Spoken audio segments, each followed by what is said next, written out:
Za ovu tortu potrebno vam je samo 30 minuta vašeg vremena. Dobijate fantastičnu koricu od keksa i 3 krema.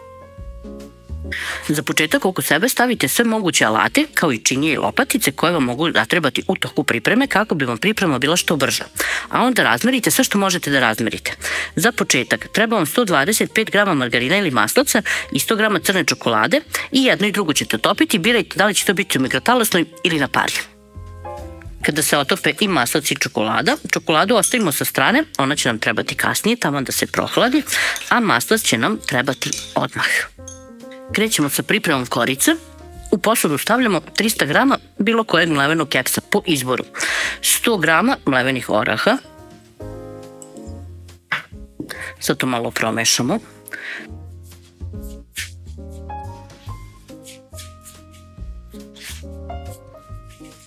Po želji možete da dodate od 30 do 100 g šećera u prahu kao i vanilin šećera. Ovaj deo može i ne mora. Zavisi da li ćete se odlučiti da dodajete mleko ili da dodajete sok. Ukoliko dodajete sok, nemate potrebe za šećerom, sa mlekom možete već da dodate, ali sve zavisi od vašeg ukusa. Dodajemo ovaj prethodno otopljeni maslac. Sad sve to malo mešam. Sipam zatim mleko.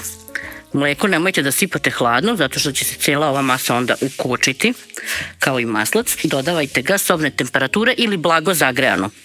Sa sokom nemate tih problema. Količinu mleka koju ćete dodati zavisi od toga da li više volite onu tvrdu hrskavu koricu kao što je kod cheesecake-a ili volite mekšu.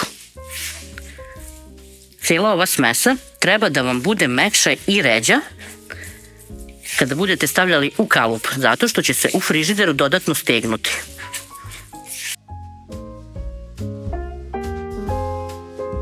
Mleka ili soka dodajete između 50 i 200 ml. Ja sam dodala otprilike 150. Ovo je gustina koju sam želela da dobijem, jer mi nismo ljubitelji one tvrde korice, nego nešto malo mekše. Na tacnu stavimo kalup, birajte da li će biti prečnika 24 ili 26 cm. Ako je 26, bit će niža, ako je 24, bit će viša. I sad stavim cijelu ovu smesu.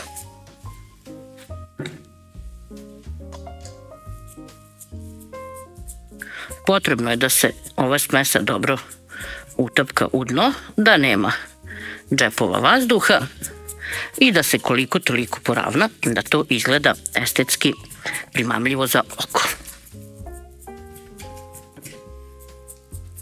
Da biste lepše i lakše poravnali, možete spatulu, kada ste već skoro sve završili, povremeno da umočite u mleko. Onda ćete ovu površinu lakše zagladiti. To bi bilo to što se tiče ravnanja. Nosimo koricu u frižider.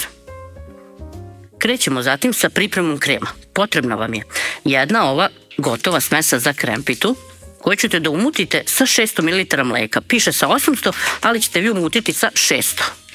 Ukoliko nemate ovu smesu za krempitu, možete da skuvate i običan puding od vanile, 2 pudinga od vanile, 5 kašika šećera u 600 ml mleka i da potpuno ohladite. Ukoliko nemate ni to, možete da kupite onaj puding koji se samo umuti. Šta god da imate, koristit će.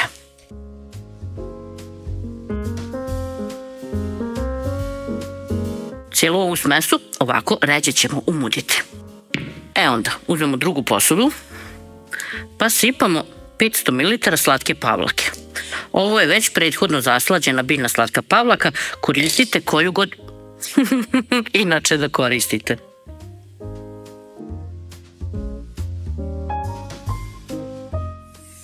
Slatku pavlaku nisam baš jako čvrsto umutila, jer ću da je dodajem u ovaj filut krempite. Dodajem je iz više puta.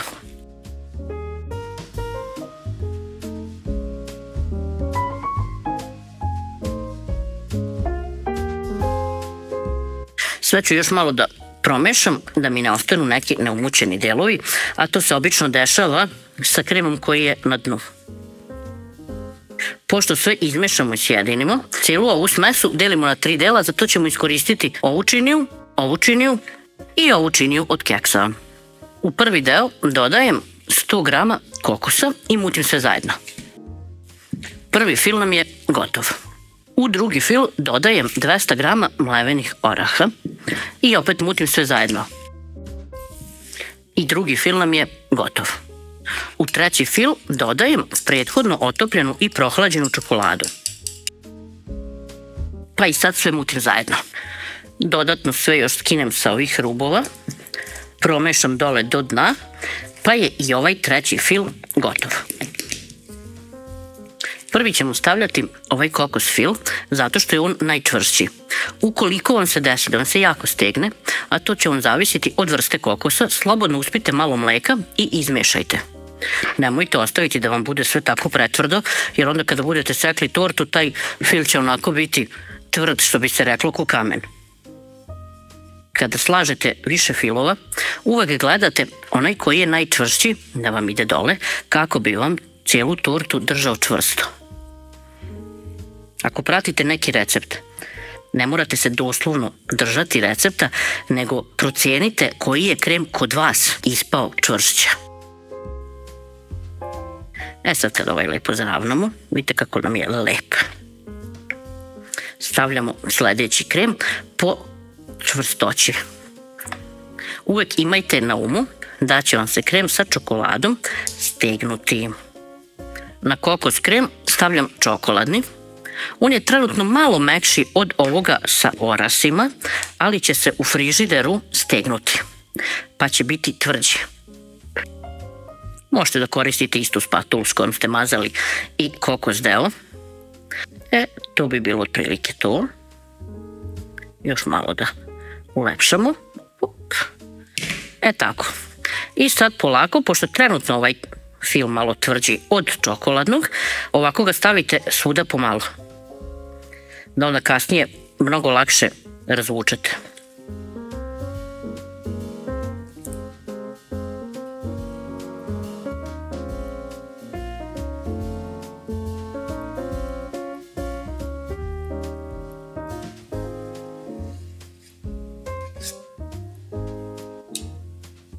To bi bilo to što se tiče mazanja.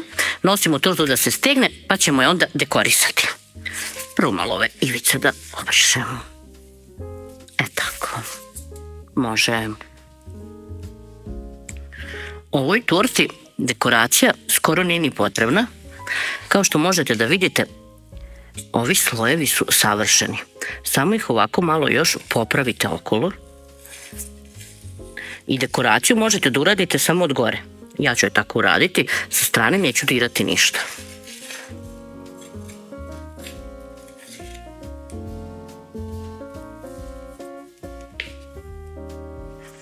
Ovo je običan umućeni šlag u koji sam dodala jednu kesicu one Nescafe 3 u 1.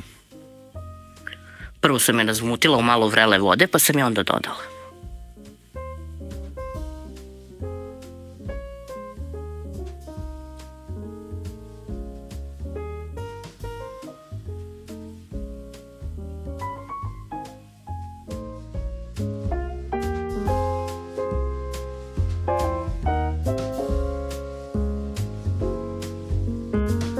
I od gore još malo narendane čokolade.